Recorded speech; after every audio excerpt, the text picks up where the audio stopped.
व्याख्या केली होती, ती आयोगाने विचारली होती. रोजगार नसलेल्या परंतु रोजगार मिळावा अशी इच्छा असलेल्या व्यक्तीला आपण बेरोजगार असे म्हणतो. लक्षात ठेवा, ही व्याख्या पाठ करजा, कारण की पिगुने विचारलेली आहे, प्रश्न आल्यावर कळणार तुम्हाला. त्यानंतर बघा, आपल्याला सूत्रावर विचारले जाते कधी कधी श्रमशक्ती सहभाग दर किंवा श्रमशक्ती म्हणजे काय किंवा श्रमशक्ती सहभाग दर का होय. तर लक्षात ठेवजा, श्रमशक्ती सहभाग दर कसा काढला जाते. श्रमशक्ती भागीला नाही का छेदामध्ये एकूण लोकसंख्या गुणिला 100 केले जाते. लक्षात ठेवा, 1000 नाही आहे, इथे 100 आहे. श्रमशक्ती जर आपण सूत्र काढत असेल तर श्रमशक्ती अंशात घ्यायची आणि एकूण लोकसंख्या छेदात गुणिला 100. याला आपण काय म्हणतो, LFPR म्हणजे लेबर फोर्स पार्टिसिपंट रेट म्हणतो आपण याला. हे लक्षात ठेवजा. म्हणजे यामध्ये कसा असते, आर्थिकदृष्ट्या ती सक्रिय व्यक्ती असते, म्हणजे जे काम करण्यायोग्य असते किंवा काम शोधत असते किंवा कामासाठी उपलब्ध असते, त्यांचा समावेश होतो. हे लक्षात ठेवा. त्यानंतर यामध्ये कोणाचा समावेश होतो, रोजगार व्यक्तीचा सुद्धा होतो आणि बेरोजगार व्यक्तीचा सुद्धा समावेश होतो यामध्ये. हे लक्षात ठेवा. याच्यावर आपल्याला नाही का आलेला आहे प्रश्न. आणि रोजगार म्हणजे काय, जे कामाच्या शोधात आहे किंवा ज्याला काम उपलब्ध आहे तेच त्यांना म्हणतो आपण, यांचा सुद्धा याचा समावेश होतो. त्यानंतर आपल्याला एक बेरोजगारीचा दर कसा काढला जातो यावर सुद्धा सूत्र मेन्सला विचारलं आहे. तर लक्षात ठेवा, बेरोजगारीची लोकसंख्या जे विचारलं ना त्याचे अंशात ठेवायचं. बेरोजगारीचा दर म्हटलं तर बेरोजगारीवर आली, इथं श्रमशक्ती म्हटलं श्रमशक्तीवर आली. भागीला याने काय केलं, श्रमशक्ती गुणिला 100, इथं सुद्धा 100च आहे. लक्षात ठेवा. कार्यकारी वयोगट ज्याला म्हणतो आपण, ते किती वयोमर्यादा आहे त्याच्यात, 15 ते 64 वर्ष, 64 वर्षापर्यंत आहे. 2011च्या जनगणनेनुसार भारतात किती आहे, 63.4%. कार्यकारी वयोगट म्हणजे काय, यामध्ये वृद्ध आणि बालक येत नाही. लक्षात ठेवा, कारण की 15 वर्षाखाली बालक आहे आणि 64 वर्षावरचे वृद्ध आहे, ते याच्यात समावेश होत नाही. त्यानंतर लक्षात ठेवा, या साईडने बघा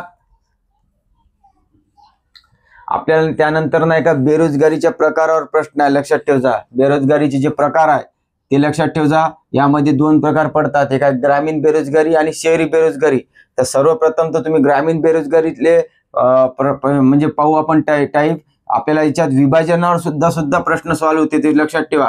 ग्रामीण बेरोजगारीचे प्रकार आहे खुली बेरोजगारी. लक्षात ठेवा.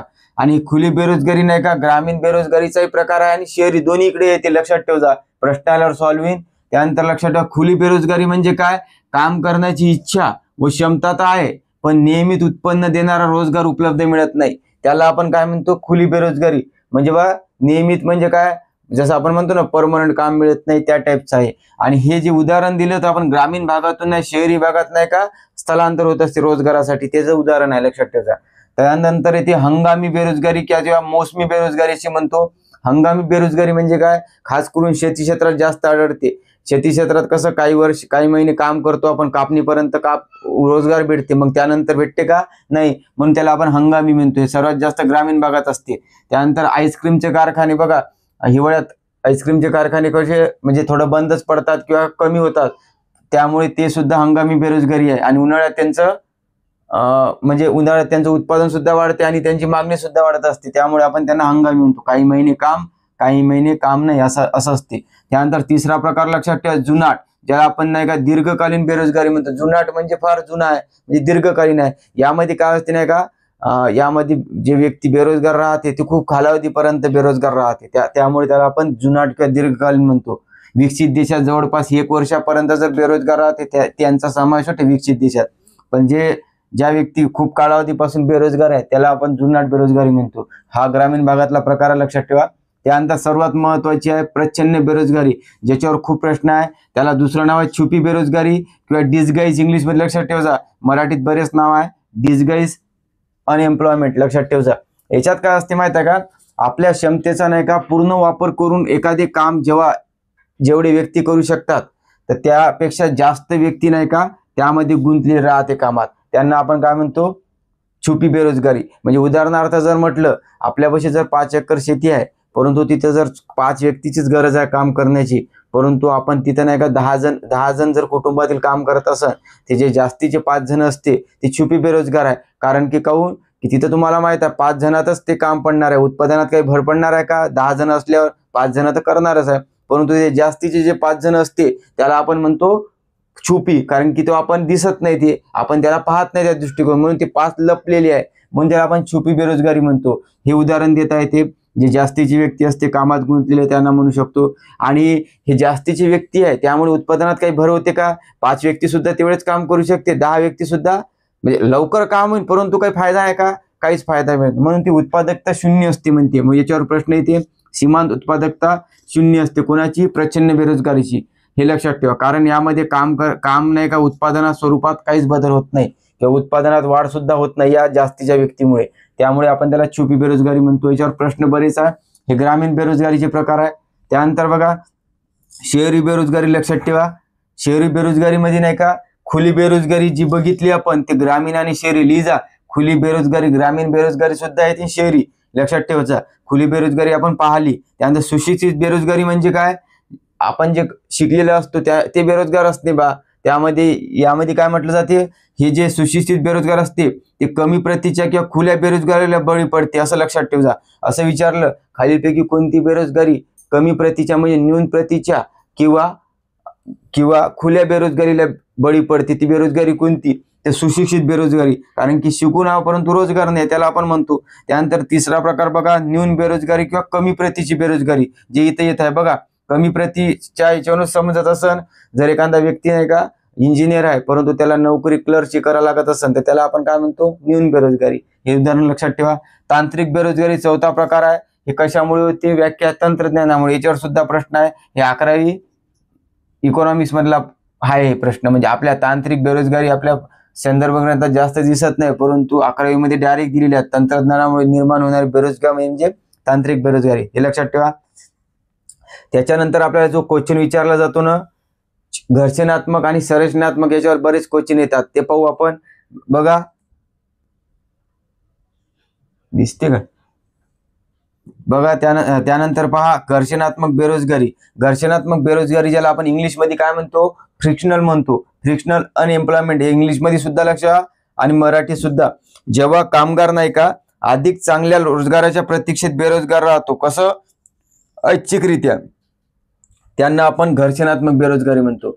म्हणजे ते आणखी चांगल्या नोकरीच्या प्रतीक्षेत असते आणि ते स्वतःच्या इच्छेमुळे असते, कारण की त्याला काम असते परंतु ते काय म्हणते मला त्याच्यापेक्षा चांगली ड्युटी भेटणार, त्यामुळे तो बेरोजगार असतो. त्याचा अभ्यास काय करतो आपण? घर्षणात्मक, असं लक्षात ठेवा. त्यानंतर विशेषतः नाही का विकसित देशात नाही का काय होते? नवीन उद्योग जर आले तर ते जुन्या उद्योगांना काय करणार आहे? बाहेर फेकणार आहे. त्यांना सुद्धा आपण घर्षणात्मक बेरोजगारी म्हणतो. हे पाठ करा. नवीन उद्योग जुन्या उद्योगाला बाहेर फेकते. त्यानंतर श्रमिकांची मागणी आणि पुरवठा यातील जे तात्पुरते फरकामुळे जे निर्माण होते बेरोजगारी, त्याला काय म्हणतो आपण? त्याला म्हणतो घर्षणात्मक बेरोजगारी. याच्यावर प्रश्न आलेला राज्यसेवा असले, लक्षात ठेवा. श्रमिकांची मागणी आणि पुरवठा यातील तात्पुरत्या फरकामुळे जी बेरोजगारी निर्माण होते त्याला कोणती बेरोजगारी म्हणतो आपण? घर्षणात्मक. त्यानंतर लक्षात ठेवा हे सुद्धा प्रश्न आहे, उत्पादन पूर्ण रोजगार पातळी असताना उद्भवते. आता बघा ना, याच्यात काय म्हटलेलं आहे आपण की ज्यावेळेस त्याला नाही का रोजगार भेटत आहे, म्हणजे होत आहे त्याचं, परंतु ते चांगल्या नोकरीसाठी नाही का त्याच्या इच्छेवर अवलंबून आहे की करायची का नाही आहे, बरोबर आहे. म्हणजे तो बेरोजगार राहत आहे परंतु त्याला रोजगार होता ना, तर त्यामुळे म्हणतो इथं उत्पादन पूर्ण रोजगार पातळी असताना उद्भवते, तर त्याला कोणती म्हणतो आपण? घर्षणात्मक. हे लक्षात ठेवा. त्यानंतर बघा कामगार बाजारातील नाही का अपूर्णतेचा परिणाम आहे, हे लक्षात ठेवा. कामगार बाजारातील अपूर्णतेचा परिणाम आहे, हे सुद्धा लक्षात ठेवा. इतकं सफिशियंट आहे तुम्हाला घर्षणात्मक मध्ये, आणि हेच पॉइंट येणार आहे डबल तुम्ही लक्षात घ्या. एक चक्रीय बेरोजगारी लक्षात ठेवा. चक्रीय बेरोजगारी फक्त विकसित देशात असते, लक्षात ठेवा. आपल्या इकडे नाही आहे, म्हणून याच्यावर प्रश्न आलेला आहे. तुम्हाला प्रश्नाला सॉल्व्ह होईल. हे कशामुळे होते? तेजी मंदीचं जे व्यापार चक्र असते त्याच्यामुळे तेजी आली मग मंदी आली, यामुळे जी बेरोजगारी निर्माण होते त्याला काय म्हणतो आपण? चक्रीय बेरोजगारी, कारण चक्र सुरू राहते ते सायकलिंग, त्यामुळे. त्यानंतर बघा संरचनात्मक बेरोजगारी. आपल्याला घर्षणात्मक आणि संरचनात्मकवरच कन्फ्युजन केले जाते, लक्षात ठेवा. संरचनात्मक म्हणजे स्ट्रक्चरल, अर्थव्यवस्थेच्या संरचनात्मक बदलामुळे म्हणजे रचनेच्या बदलामुळे जी बेरोजगारी निर्माण होते त्याला आपण संरचनात्मक म्हणतो. यामध्ये काय होते माहिती आहे का? कामगाराचे जे कौशल्य असते आणि कामगारासाठी आवश्यक असलेले जे कौशल्य असते यामध्ये असंतुलन निर्माण होते. म्हणजे जे स्किल नाही का कामगाराला दिली जाते ते आणि जे स्किल नाही का बाजारात असते ते दोघांमध्ये फरक असते, त्यामुळे त्याला आपण म्हणतो संरचनात्मक बेरोजगारी. जसं तुम्ही पाहिला असन जे आपले पहिले जुने ऑटो राहत होते आता कोणाला उभे राहिलं, त्यामुळे त्यांना नाही का म्हणजे एकमेकाला स्पर्धा वाढली ना त्यांची, त्यामुळे त्यांना नाही का थोडी मागणी कमी झाली, ते तशा टाईपचं जे बेरोजगारी असते त्या संरचनात्मक बेरोजगारी म्हणतो. आणि भारतात बेरोजगारी मुख्यत्वे कोणती आहे असं म्हटलं तर संरचनात्मक आहे, हे लक्षात ठेव जा. हे दीर्घकालीन बेरोजगारी असते, लक्षात ठेव जा. हे तात्पुरती राहते, हे दीर्घकालीन राहते सहसा. त्यामुळे भारतात कोणती बेरोजगारी वापरली जाते तर संरचनात्मक आहे, लक्षात ठेवा. आणि ही तांत्रिक बेरोजगारी जी पाहिली ना, ती संरचनात्मक बेरोजगारीचाच एक प्रकार आहे, लक्षात ठेवा. कारण की यामध्ये तंत्रज्ञानामुळे बदल होते ना, याच्यात सुद्धा तंत्रज्ञानात बदल होते. जसं ऑटो रिक्षा होता पहिला, आता उबेर आला, त्यामध्ये सुद्धा आणखी बदल करून येईल. त्यामुळे ते तंत्रज्ञानामुळे होते ना, त्यामुळे आपण लक्षात, तंत्रज्ञानामुळे डायरेक्ट शब्द आणि तांत्रिक शब्द जर राहिला पर्याय ते मारायचा, जर नसला तर संरचनात्मक मारायचा, इतकं लक्षात ठेवा. आता हे बघा, हे क्रम विचारला होता आपल्याला. सर्वात जास्त जर म्हटलं कोणती बेरोजगारी असते तर स्वयंरोजगारी असते, स्वयंरोजगारी असते. त्यानंतर प्रासंगिक असते आणि त्या सर्वात कमी जी असते ती नियमित बेरोजगारी असते. जे नियमित रोजगार देते का आपल्या रोज रोज दिली नाही, ते सर्वात कमी असणार. हे पर्सेंटेजनुसार आयोगाने विचारलं होतं, परंतु आपण हे जर असं तरी लक्षात ठेवलं तरी सुद्धा सॉल्व्ह होते. आणि लक्षात ठेवजा, बेरोजगारी कमी करण्यासाठी नाही का कोणता अर्थसंकल्प मांडला जाते तर तुटीचा अर्थसंकल्प. बेरोजगारी कमी करण्यासाठी तुटीचा अर्थसंकल्प. तुटीचा अर्थसंकल्प म्हणजे काय, खर्च जास्त केला जाते शिल्लकपेक्षा, त्याला म्हणतो. कारण आपण बेरोजगारी जर आपल्याला कमी करायची असेल तर भावाढ करायला लागणार आपल्याला, म्हणून सरकार काय करते, तुटीचा. तुम्ही लक्ष एवढंच ठेवा, बेरोजगारीसाठी तुटीचा अर्थसंकल्प मांडला जाते. आणि महागाईच्या काळात उपयुक्त कोणता ठरते तर शिल्लकीचा अंदाजपत्रक ठरते. महागाईच्या काळात कोणता राहते, शिल्लकचा अर्थसंकल्प. हे आपण सार्वजनिक वित्तमध्ये घेऊ, परंतु इथं सुद्धा आलेलं आहे, त्यामुळे आपण ते पाहू. आणि एक लक्षात ठेवायचा, फिलिप वक्ररेषा तुम्हाला सांगितली आहे. एक फिलिप वक्ररेषा कशा संबंधी आहे आपण मागं घेतलं होतं, परंतु पुन्हा पहा. यामध्ये काय करायचं जाते, बेरोजगारी व भावाढ याचा संबंध कसा असते, व्यस्त. लक्षात ठेवा, व्यस्त. एक वाढलं की दुसरं कमी होते. आणि हे कोणती सिच्युएशन आहे, अल्पकालीन आहे, लक्षात ठेवा. दीर्घकालीन शब्दाला तर चुकते, अल्पकालीन काळातच शक्य आहे.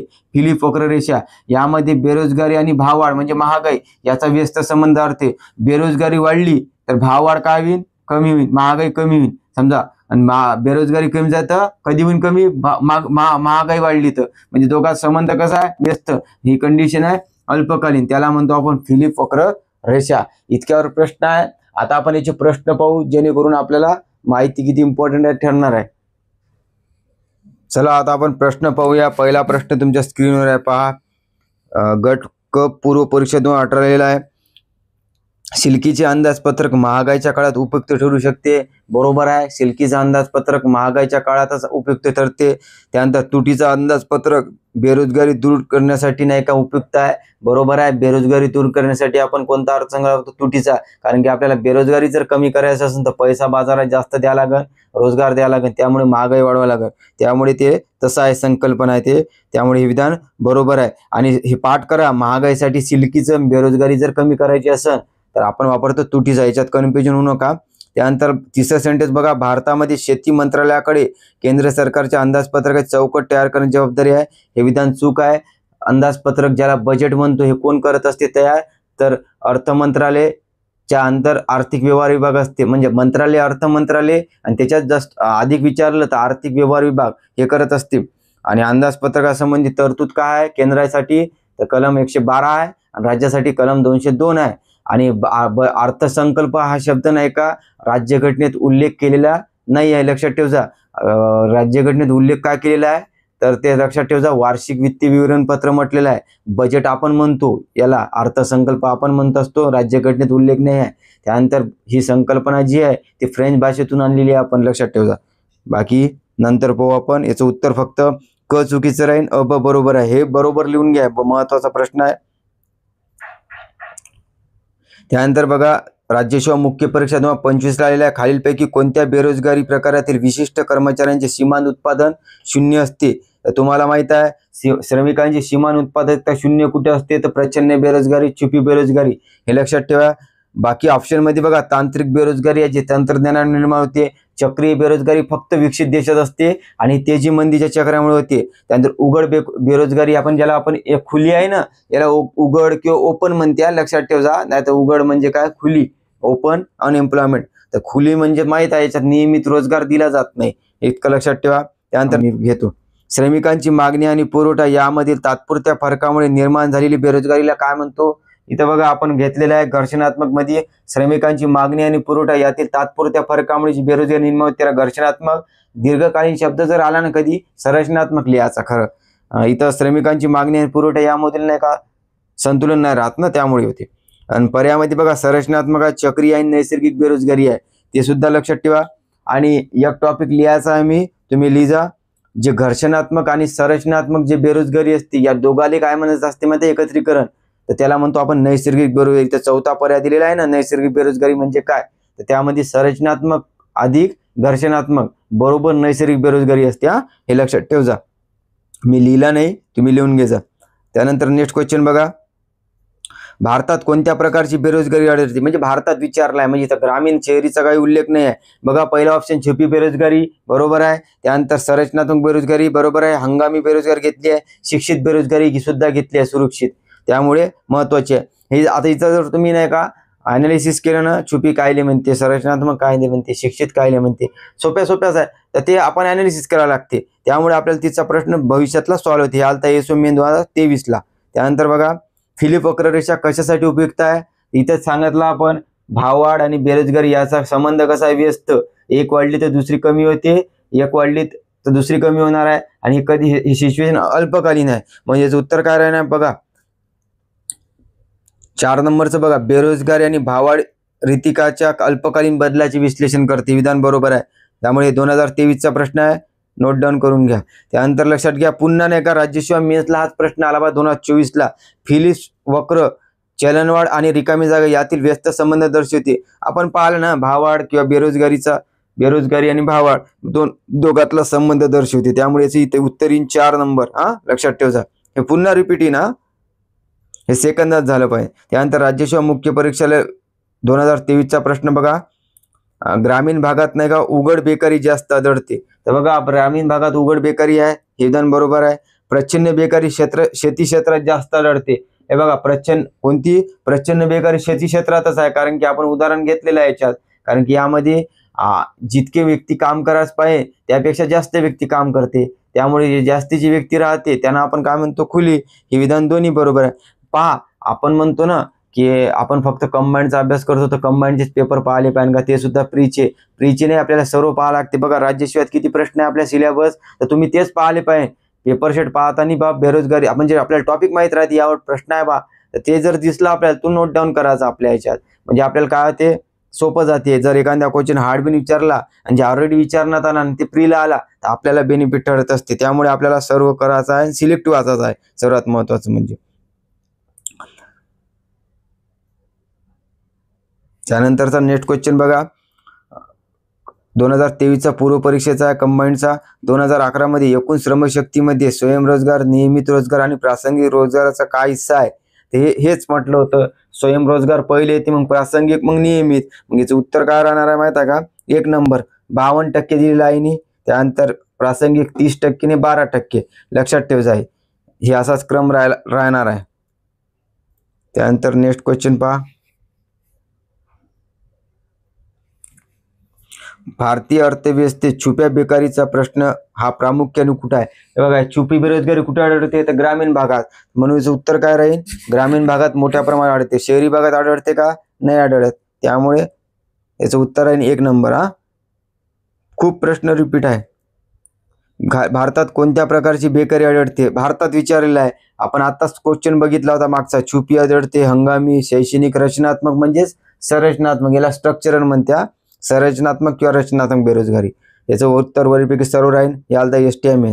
त्यानंतर बघा पुन्हा राज्यसेवा मुख्य परीक्षा 2022 प्रचंड बेकारी उद्योग क्षेत्रात आढळते म्हणते. हे बघा हे प्रचंड बेरोजगारी ज्याला डिस्गाइज एम्प्लॉयमेंट कुठे आढळते? शेती क्षेत्रात. म्हणून विधान चूक आहे, उद्योग क्षेत्रात आढळत नाही. त्यानंतर प्रचंड बेकारी शेती क्षेत्रात असते, हे विधान बरोबर आहे, म्हणजे याचं उत्तर फक्त ब बरोबर आहे. लक्षात ठेवा. आणि याच्यात तुम्हाला हे माहित पाहिजे की प्रचंड बेकारी आणि एका क्षेत्रात आढळत असेल ना असं दिलेलं, त्यामुळे पहिल्या 1-2 पैकी एक उत्तर बरोबर असणार असं आपल्याला मारता येते. त्यानंतर बघा अत्याधुनिक तंत्रज्ञानाचा वापर केल्याने कोणत्या प्रकारची बेरोजगारी आढळते? तंत्रज्ञानाचा वापराने. बघा तांत्रिक तंत्रज्ञानामुळे जी निर्माण बेरोजगारी असते त्याला तांत्रिक म्हणतो. चक्रीय माहिती आहे आपल्याला, तेजीमंदी चक्र आणि विकसित देशात असते. हंगामी माहिती आहे, प्रचंड सुद्धा माहिती आहे. बघा तेच रिपीट आहे. आता एक व्याख्या आली ती बघा, आहे अनैच्छिक बेरोजगारी. जेव्हा प्रचलित मजुरीच्या दरावर काम करण्याची इच्छा असूनही काम मिळत नाही तेव्हा त्या बेकारीला काय म्हणतो आपण, तर अनैच्छिक. कारण की काम करण्याची इच्छा आहे, जे वेतन मिळेल त्याच्यावर सुद्धा करू शकतो, पात्रता आहे, कार्यक्षमता, पण रोजगार नाही, त्याला आपण अनैच्छिक म्हणतो. ऐच्छिक म्हणजे काय, स्वतःच्या इच्छेवर अवलंबून असते, म्हणजे आपल्याला काम असते पण आपण काम करत नाही, त्याला ऐच्छिक. त्याचा अभ्यास करत नाही आपण याच्यात, फक्त अनैच्छिकचा करतो. पर्यायामध्ये ऐच्छिक आहे, अनिच्छिक आहे, मोसमी तर पाहिली आणि रचनात्मक सुद्धा पाहिली आपण काय फरक आहे. आणि पर्यायामध्ये हेच राहणार आहे.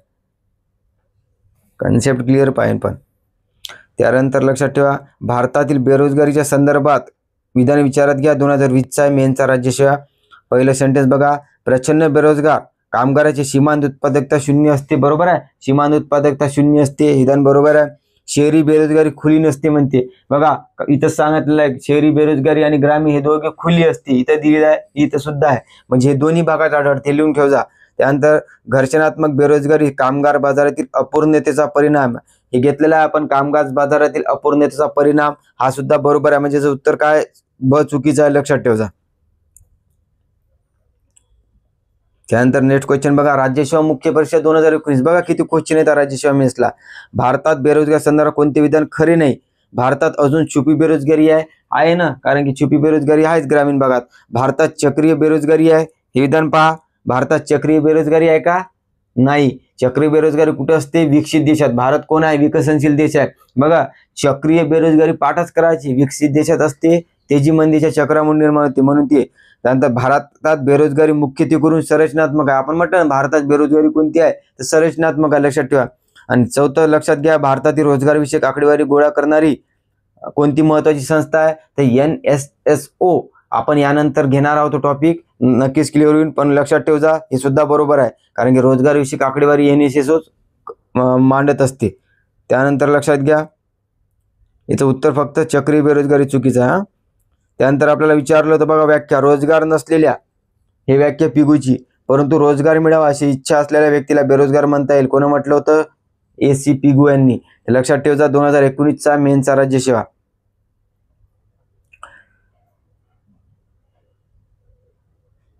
त्यानंतर नेक्स्ट क्वेश्चन बघा, NSSO नुसार श्रमशक्ती म्हणजे काय. बघा आता आपण NSSO रोजगार विषयक आकडेवारी मोजते ना, इथे सुद्धा बघा 19ला पूर्व परीक्षेत NSSO नुसार श्रमशक्ती म्हणजे काय आपण म्हटलेलं आहे. श्रमशक्ती म्हणजे काय, जे व्यक्ती काम शोधत आहे किंवा कामाला उपलब्ध आहे त्याला म्हणतो आपण. अशा व्यक्ती ज्या रोजगाराच्या शोधात आहे, ज्यांना रोजगार मिळालेला आहे, त्याच्यामध्ये रोजगार आणि बेरोजगारीचा सुद्धा होतो. फॉर्म्युला लक्षात ठेवजा, बेरोजगारीचा सुद्धा.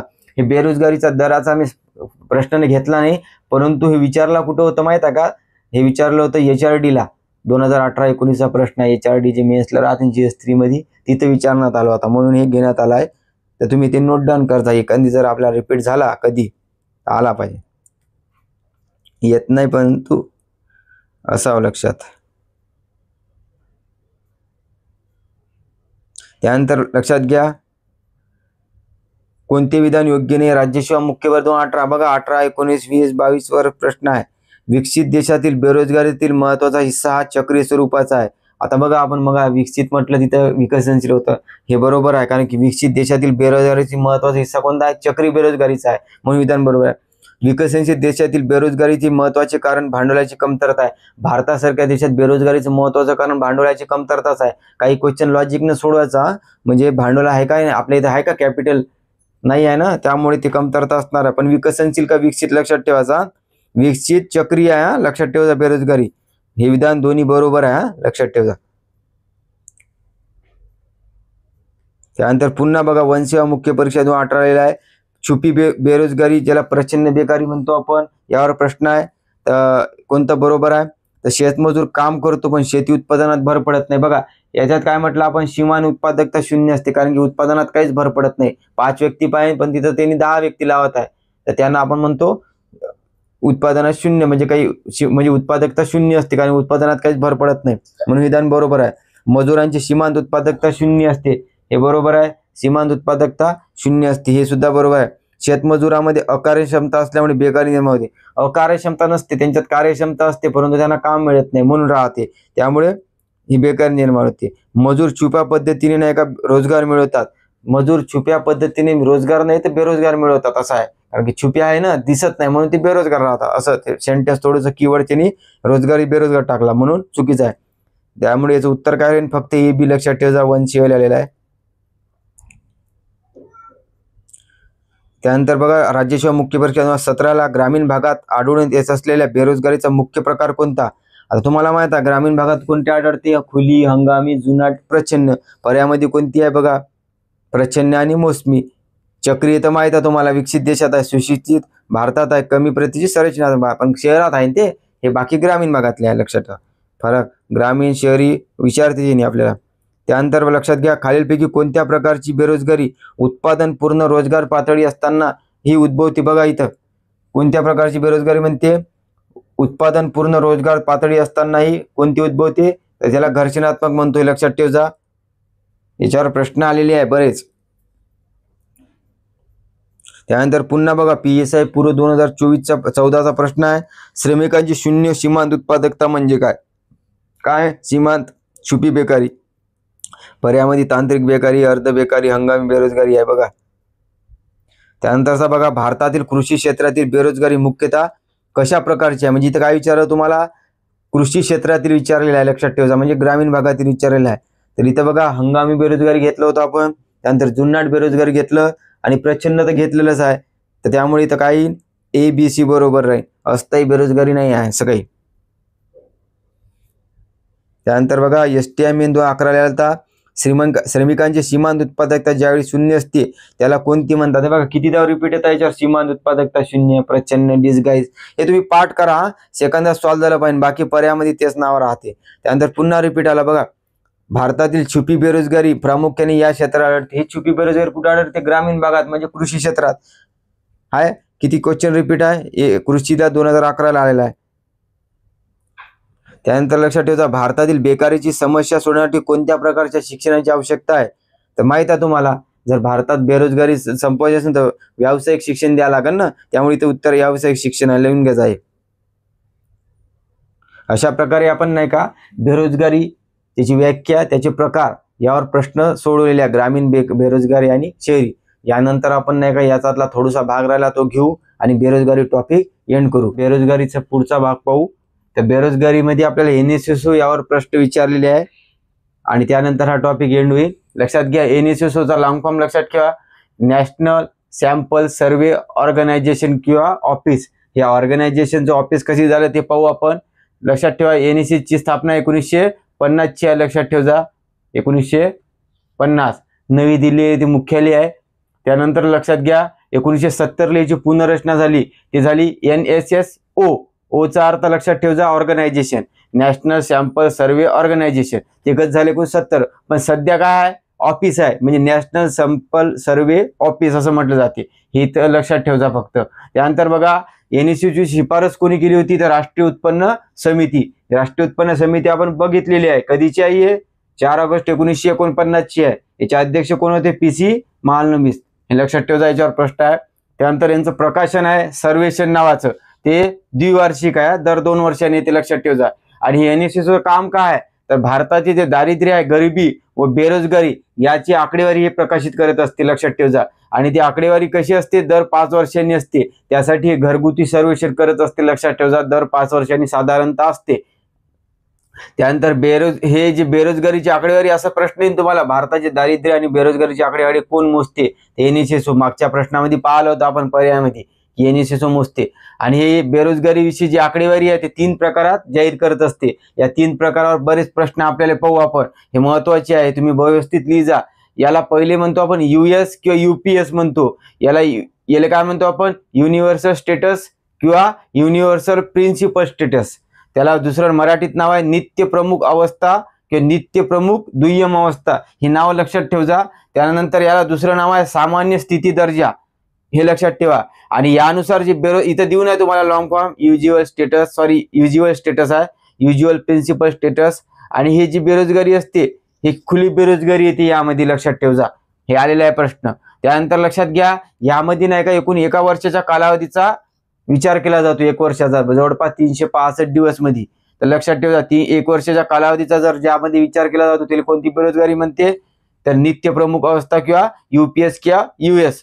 तर लक्षात ठेवा याला दुसरं नाव का 1 वर्षाचं असल्यामुळे याला आपण दीर्घकालीन बेरोजगारी म्हणतो, किंवा त्यालाच आपण चिरकालीन म्हणजे दीर्घकाळ म्हणतो ना, त्यानंतर याला तीव्र बेरोजगारी सुद्धा म्हणतो. हे नाव आहे त्याला, दीर्घकालीन, चिरकालीन किंवा तीव्र बेरोजगारी याला म्हणतो, कारण की यामध्ये 365 दिवसाचा समावेश असते. आणि आपण युज्युअल स्टेटस मध्ये 365 दिवसापेक्षा जास्त असते, आणि युज्युअल प्रिन्सिपल जे असते ज्याला आपण दुय्यम दर्जा म्हणतो, यामध्ये 365 दिवसामधील नाही का 30 दिवसापेक्षा जास्त दिवसाचा समावेश असते, म्हणजे 30 दिवस ते 365 असं असते याच्यात.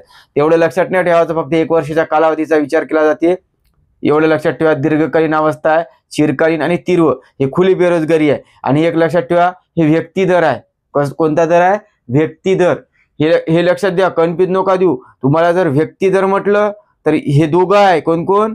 एक आहे UGS, UPS आणि CWS, हे व्यक्ती दर आहे.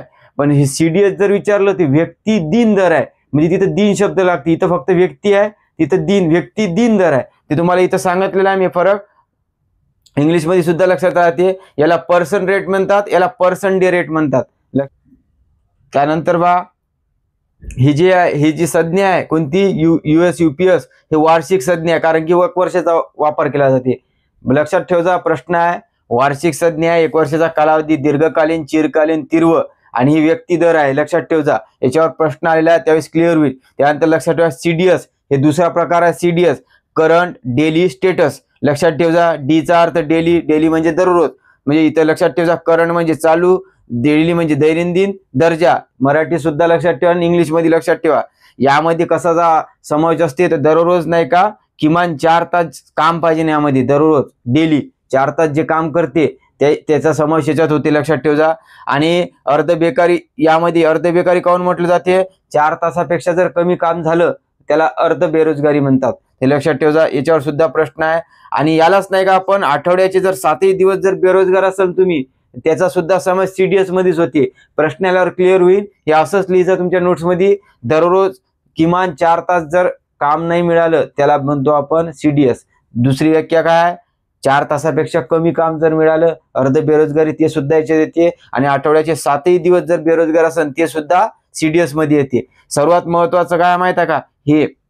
हे व्यक्ती दिन दर आहे आणि काल दर आहे. तुम्हाला विचारीन व्यक्ती दिन दर कोण आहे आणि काल दर, तर लक्षात ठेवायचा CDS आहे. आणि इंग्लिश मध्ये बघा पर्सन डे रेट आणि टाइम रेट म्हणतात. इथं डे हा शब्द लागलेला आहे, इथं नाही हा डे, फक्त इथं व्यक्ती दर आहे. इथं काय व्यक्ती दिन दर आहे, फरक लक्षात ठेवा, नाही तर वेळेवर कन्फ्युजन असाल. याच्यावर प्रश्न आलेला आहे, मग पाहू आपण.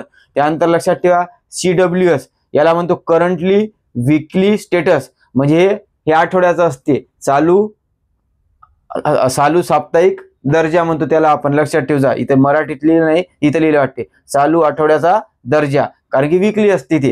त्यामुळे यामध्ये काय होतं, सप्ताहामध्ये जर एकही तास रोजगार प्राप्त न झाल्यास, सप्ताहामध्ये म्हणता दररोज नाही, सप्ताहामध्ये म्हणजे 7 दिवसात जर एकही तास जर रोजगार मिळाला नाही त्याला आपण याच्यात गणलं जाते. लक्षात ठेवा. आणि हे काय? व्यक्ती दर आहे. म्हणजे व्यक्ती दर कोण आहे तुम्हाला लक्षात आलं असेल, व्यक्ती दर आहे UPS आणि CWS ही व्यक्ती दर आहे. आणि व्यक्ती दिन दर म्हटलं आणि काल दर तर लक्षात ठेवा CDS महत्वाचा आहे, प्रश्नाला समजणार आहे.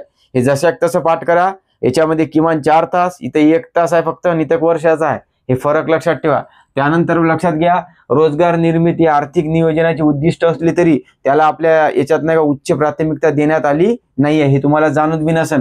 रोजगार निर्मिती आहे आता बिन उद्दिष्ट, परंतु त्याला प्राथमिकता देते का? जागाच काढत नाही.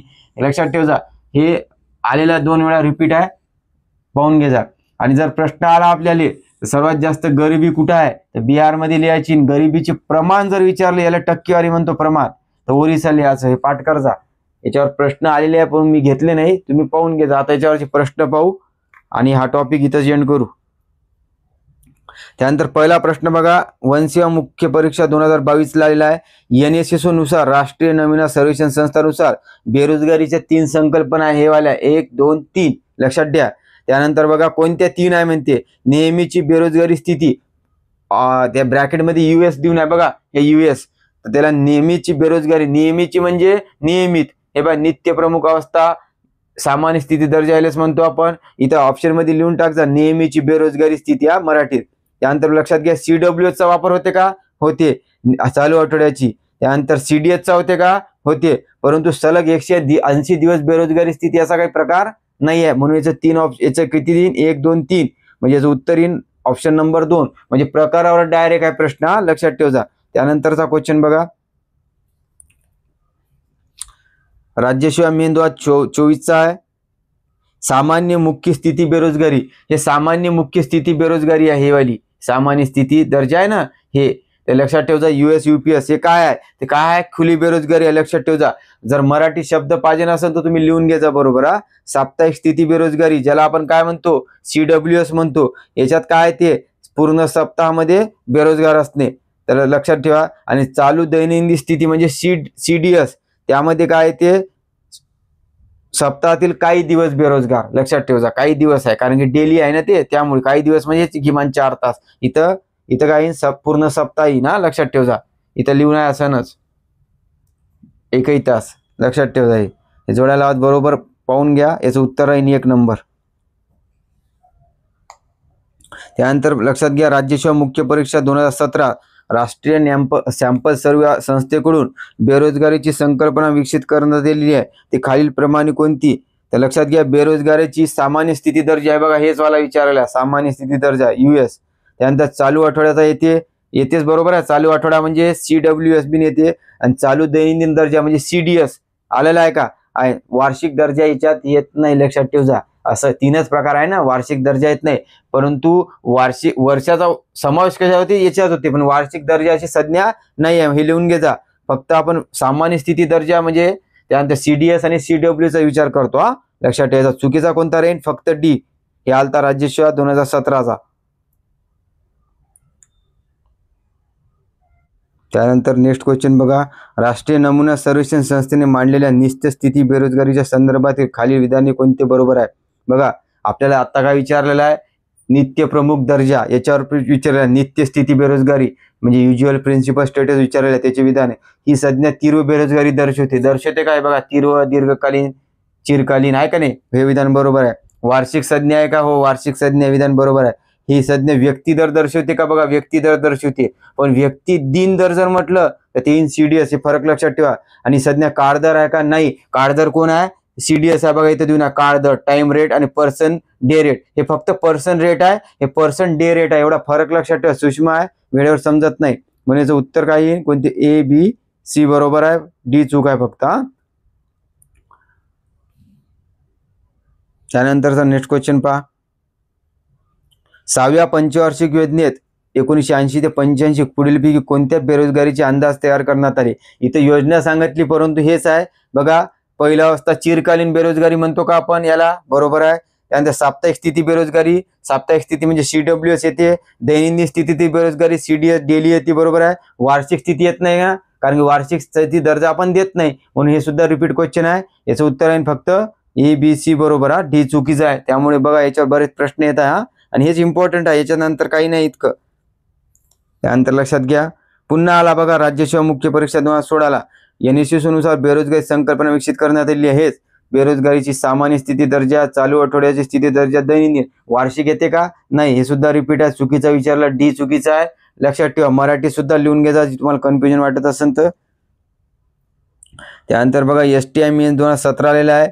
एक व्यक्ती जर एका वर्षाच्या कालावधीत बेरोजगार असेल तर ती सामान्य दर्जाची निर्देशक असते. बघा, हे सामान्य स्थिती दर्जा आहे, इथं काय 1 वर्षाच्या कालावधीत बेरोजगारी, विधान बरोबर आहे, हा, कारण की याच्यात दीर्घकालीन आहे ना अवस्था आहे, त्यामुळे वार्षिक संज्ञा आहे. एक व्यक्ती जर एका आठवड्याच्या काळात 1 तास बेरोजगार असेल तर त्याला चालू आठवड्याचा दर्जाची निर्देशक म्हणतात. म्हणजे CWS विचारलं, CWS मध्ये काय म्हणतो, सप्ताहामध्ये एकही तास कामगार म्हणजे रोजगार मिळत नाही त्याला, मग इथं बरोबर आहे ना, आठवड्यातून 1 तास म्हणताय ना बेरोजगार, हे विधान बरोबर. इथे 1 तासाचा उल्लेख होतो, इथं किमान 4 तास.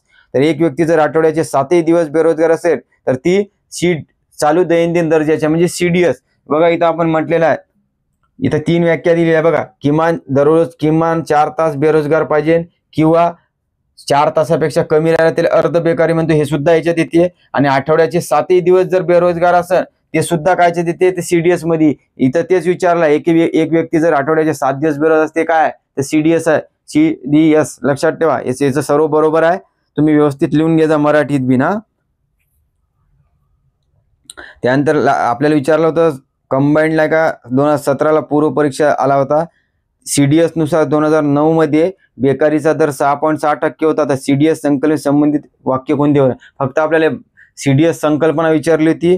तर बघा यामध्ये 30 दिवसामधील व्यक्तीच्या दर दिवसाची कामस्थिती विचार घेतली जाते. आता CDS मध्ये आपण किती तास घेतो? 4 तास. इथं 30 दिवसाचा उल्लेख आहे का? नाही, म्हणून ए कॅन्सल होणार. ए नुसार तर 2 पर्याय तुमचे कटणार आहे, 1 आणि 4. उत्तर काय राहील? B, C किंवा D पैकी. तर बघा यातून जुनाट बेकारी निर्देशित होते. असं काही आहे का याच्यात बेकारीचं? नाही आहे. हे विधान आपण सांगू नाही शकत B. त्यानंतर यातून व्यक्तिगणिक दर स्पष्ट होते. व्यक्तिगणिक म्हणजे काय म्हटलं जाईल माहिती आहे का? हे वाला व्यक्ती दर म्हणते त्याला. इंग्लिशमध्ये जर वाचलं तुम्ही तर ते तुम्हाला लिहून राहील तिथं पर्सन रेट. हे पर्सन रेट आहे का CDS? नाही, कारण की पर्सन डे रेट आहे. म्हणजे व्यक्ती दिन दर आहे. इथं डे शब्द ऍड आहे. वर आहे फक्त पर्सन रेट आहे. इथं पर्सन डे रेट आहे. या प्रश्नामध्ये काय होतं? पर्सन डे होतं फक्त रेट. सॉरी, पर्सन रेट होतं फक्त. हे लक्षात ठेवा, म्हणून ते चुकीचं आहे. चौथा पर्याय बघा, अशी व्यक्ती जी 1 तास काम करते आणि 4 तासापेक्षा कमी असते तो अर्धा दिवस काम केले मानले. बाई हे व्याख्या आहे. 4 तास काम करते व 4 तासापेक्षा जर कमी काम करत असत त्याला आपण काय म्हणतो? अर्ध बेकारी. हे सुद्धा येते. म्हणजे हे विधान बरोबर आहे, फक्त D. हे एवढं लक्षात ठेवा. आणि हे व्यक्ती दिन दर आहे, हा सूक्ष्म फरक आहे, लक्षात ठेवा.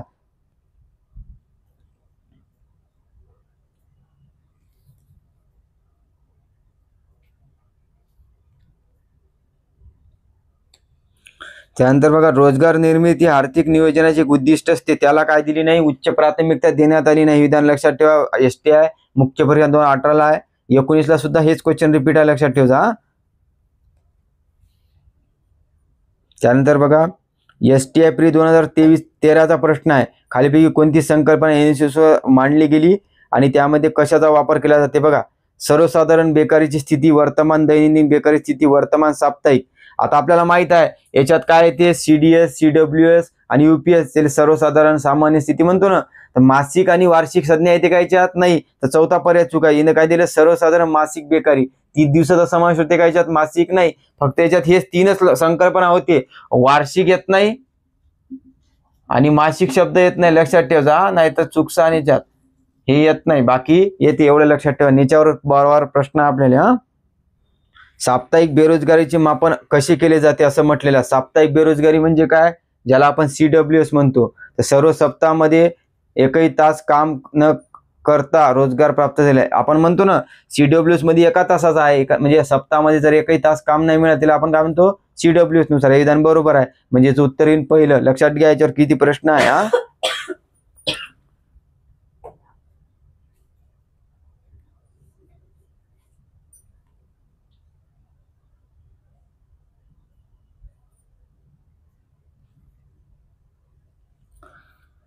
एक क्वेश्चन आहे बघा, 2016चा आहे, राज्यसेवेचा. NSS ने दिलेल्या बेरोजगारीच्या व्याख्येनुसार दीर्घकालीन बेरोजगारी म्हणजे काय? आता बघा, दीर्घकालीन बेरोजगारी म्हणजे काय? बघा, हे दीर्घकालीन चिरकालीन बेरोजगारी म्हणजे काय?